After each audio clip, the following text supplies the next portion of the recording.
The rain fell hard against the windshield of Josh Carter's rusty old pickup as he drove home from his second shift at the gas station. The single dad, in his flannel shirt and worn jeans, was exhausted but focused. His 7-year-old daughter, Emma, was waiting at home with a neighbor, and he couldn't be late. Just as he turned onto Maple Avenue, he spotted a figure stumbling near the sidewalk, a woman, soaked and clearly in distress. Her heels wobbled and mascara streaked down her cheeks. She looked drunk, disoriented, and vulnerable in the rain. Josh pulled over without hesitation, grabbing his umbrella and jogging to her. "Ma'am, you okay?" he asked gently. She looked up, blinking. I don't know where I am," she mumbled. Josh didn't judge. "Come on, let me get you. Somewhere, safe. This storm's not letting up." She nodded slowly, clutching her purse like a lifeline. Josh didn't take her to the police or a hospital. He saw something else in her eyes.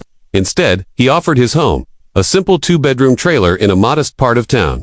He introduced her to Emma, who peeked shyly from the couch. "She's just resting," he whispered to his daughter. "Be nice." The woman collapsed on the couch with a blanket and fell asleep almost instantly. Josh gave her space, making sure she had water, toast, and privacy. In the morning, she stirred as sunlight filtered through the blinds. Her head throbbed, and she sat up slowly. "Where am I?" she asked. "You're safe," Josh replied from the kitchen. "You were walking alone in the storm last night." She blinked. "You helped me." Josh nodded. "You looked like you needed someone."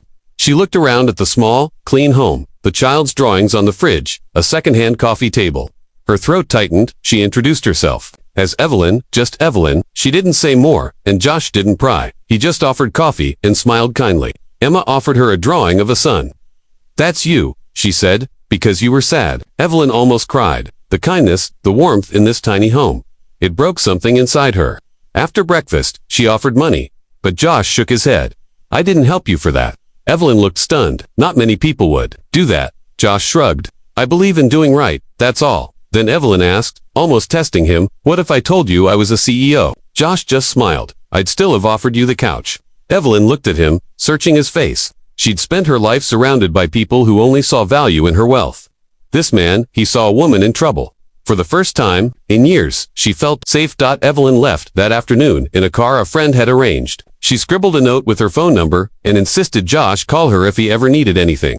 Josh smiled, thanked her, and tucked the note away, not expecting much. Days passed, then a week. Life went on. Josh went back to work, took Emma to school, fixed a neighbor's flat tire, and patched a leaky sink at the church. But one afternoon, as he picked Emma up from school, a black SUV pulled up beside him. A sharply dressed man stepped out and asked, "Are you Joshua Carter?" Josh tensed. "Yeah." "You're needed at Wellington Towers. Ms. Evelyn Pierce requests your presence." Josh blinked. Evelyn Pierce, the CEO of Pierce Holdings. Emma tugged his hand. "Daddy, that's the lady from our house." Josh's mind reeled. She wasn't just Evelyn, she was that Evelyn. And she hadn't forgotten him. The next morning, Jacob woke to the scent of strong coffee and the gentle sound of bacon sizzling. He stepped into the kitchen, rubbing his eyes only to find the mystery woman, now fully alert, standing at the stove in one of his flannel shirts. She smiled when she saw him. "Good morning, hero," she said, handing him a cup. "I owe you my life and a long explanation." Jacob chuckled awkwardly, unsure how to respond. He hadn't expected her to stay, let alone cook breakfast. She motioned for him to sit. "I'm not just anyone," she began, her tone softening. "My name is Charlotte Langford. I'm CEO of Langford Tech." Jacob froze. That name rang bells. The woman behind the fastest-growing tech company in the country. He blinked. "Why would someone like you be drunk alone on a rural road?" he asked. Charlotte looked down. "Because I was searching for you," she explained. That her team had been tracing the anonymous mechanic who once fixed a failing security scanner at her company years ago without payment, recognition, or even revealing his name. It had saved them millions, and they'd never forgotten. Her investigation led her to small towns, charity auto clinics, and finally, 2 stories of a man who fixed cars for struggling single moms for free.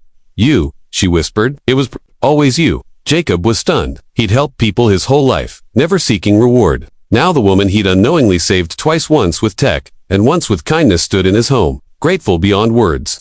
He looked at her, struggling to process it all. Charlotte reached into her coat and slid an envelope across the table. "This is a job offer," she said gently. "But more than that, it's a lifeline. I believe in people like you. Jacob, I want you on my team." He slowly opened the envelope. Inside was not just an offer, there was also a fully paid mortgage statement, a letter of recommendation, and photos of his workshop with Langford Rural Auto Labs written across it. "You want to invest in my shop?" he asked, shocked. Charlotte nodded, her eyes misty.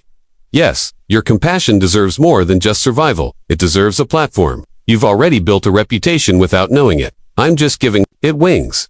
Jacob looked down, heart pounding. For years, he'd sacrificed everything to be both a father and a good man.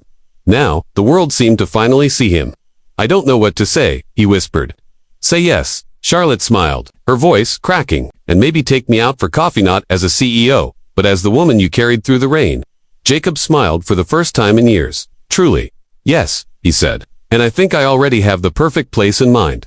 Weeks passed. The old garage was transformed into a modern tech-integrated auto lab, but it still bore Jacob's original sign, fixing more than engines. Charlotte became a regular presence not just in the workshop, but in Jacob's life. Lily adored her, calling her Auntie Char. The community, once skeptical, embraced the change. Local youth got trained in modern diagnostics, and broken cars weren't the only things being healed, so were hearts. Jacob, the man who once walked with shadows of loss, now moved with purpose and gratitude. One afternoon, while the three of them watched the sunset from a bench outside the shop, Charlotte leaned in. I wasn't just searching for a mechanic, she whispered. I was searching for home. Jacob took her hand. And you found it, he replied. The wind carried their laughter across the hills, where a once-forgotten man had given kindness and ended up finding everything he'd never dared hope for.